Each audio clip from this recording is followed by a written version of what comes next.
Wala akong ganang kumain. Ako pa tinakot mo na hindi ka kakain? Wala akong pakialam kahit hindi ka kumain magdamag. Wala akong pakialam kung magutom ka. Wala akong pakialam kahit kumain ka na ba? Kumain ka na ba? Huwag ka naman magpapalipas ng gutom. Nag-aalala ako eh. Alam mo namang hindi kita matitiis. Mahal na mahal kita sobre. Kumain ka na.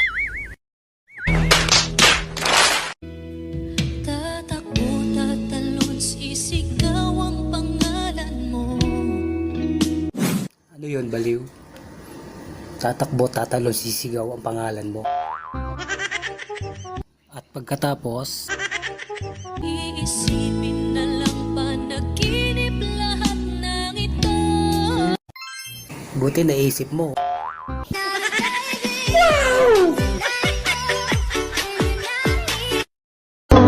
Nung nakalimutan mo yung anniversary namin. Mali yun. Nung nagawa mo, lokohin, mali din yun. Pero para ulitin mo, hindi na yun mali. May sakit ka na.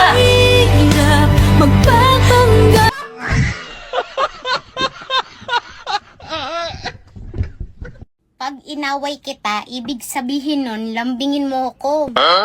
Hindi yung pag inaway kita, inaway mo din ako. Tang ina ka, wala kang pakiramdam.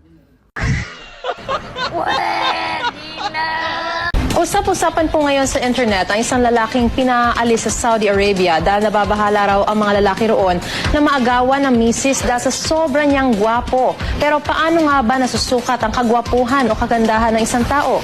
Alamin sa balitang hatid ni Dano Tingkungko.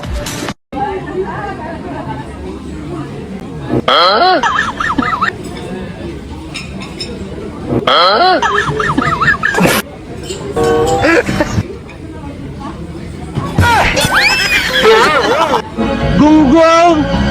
Barinig kita sa mukha eh!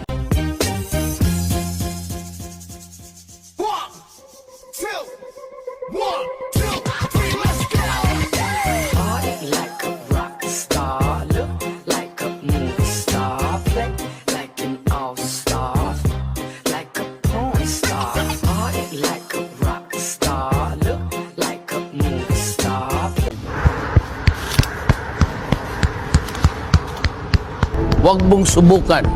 Masisira ang buhay mo.